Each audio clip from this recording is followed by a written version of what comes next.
Kahulugan ng dilaw na uod sa panaginip. Ang mga dilaw na uod sa mga panaginip ay sumisimbolo sa isang panahon ng paglaki.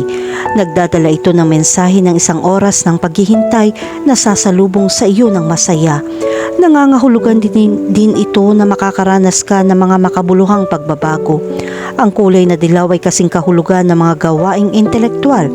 Ang panaginip tungkol sa mga dilaw na uod ay nagpapahiwatig na ikaw ay nasa isang pilosopiko na paglalakbay o bagong pakikipagsapalaran. Maaaring nag-e-explore ka ng mga bagong pananaw na humahantong sa iyong personal na pag-unlad. Ang paglalakbay ng uod na nagsisimula sa isang mabagal at maingat na pag-crawl ay kumakatawan sa isang panahon ng pagmumuni-muni at pagsisiyasat ng sarili. Makakatulong ito kung meron kang oras upang muling suriin ang iyong mga layunin at prioridad. Sa panahon ng Chrysalis phase, ang uod ay magiging isang butterfly. Ito ay sumisimbolo sa isang panahon ng pagpipisa ng itlog at pagbabago. Sa panahong ito, maaari kang makaranas ng mga pagbabago sa loob at labas. Kabilang dito ang mga hamon, pag-urong o panahon ng kawalan ng katiyakan. Kapag ang paru-paro ay lumabas mula sa Chrysalis, ito ay sumisimbolo ng muling pagsilang. Ang panaginip na ito ay nagpapahiwatig na ikaw ay nasa bingit ng isang makabuluhang pagbabago at ito ay nagpapahiwatig na dapat mong tanggapin ang pagbabago at humakbang sa isang bagong yugto na may optimismo. Bagamat ang panaginip ng mga dilaw na uod ay may dalang mensahe ng pagbabago, ito rin ay nagpapahiwatig ng panganib. Kung ang uod ay may mga buhok na nakakapagpakati sa iyo, ito ay nagpapahiwatig na ikaw ay magkakaroon ng problema. Bilang karagdagan, maaaring sinusubukan mong gumawa ng masyadong maaga at napapabayaan ang iyong kagalingan. Kahulugan ng panaginip tungkol sa isang dilaw na uod na naglalakad sa mga dahon. Kapag nanaginip ka tungkol sa mga dilaw na uod na naglalakad sa mga dahon, nangangahulugan ito ng isang panahon ng pagsisiyasat ng sarili. Ikaw ay nagsisimula sa isang paglalakbay ng personal na paglago tulad ng mga uod. Gayon din, makakatulong ito kung naaalala mo ang kalagayan ng mga dahon. Sila ba ay sariwa o nalanta? Ang malusog na mga dahon ay nagpapahiwatig ng kanais-nais na mga kondisyon, habang ang mga lantang dahon ay nagpapahiwatig ng potensyal na pagkabigo. Kahulugan ng panaginip tungkol sa mga dilaw na uod na kumakain ng mga dahon.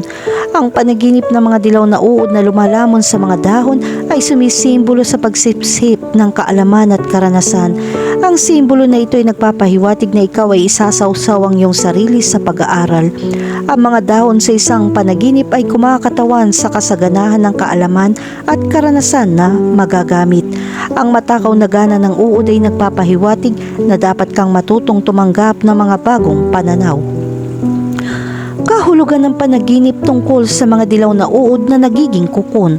Kapag nanaginip ka tungkol sa mga dilaw na uod na nagiging kukun, ito ay nagpapahiwatig ng isang panahon ng pag-urong at pagmumuni-muni. Maaaring umaalis ka sa mga pakikipag-ugnayan sa lipunan upang tumuon sa kung ano ang mahalaga.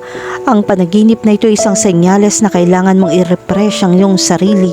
Ang kukun ay sumisimbolo ng mga makabuluhang pagbabago na darating sa iyo. Kahulugan ng panaginip tungkol sa mga patay na dilaw na uod.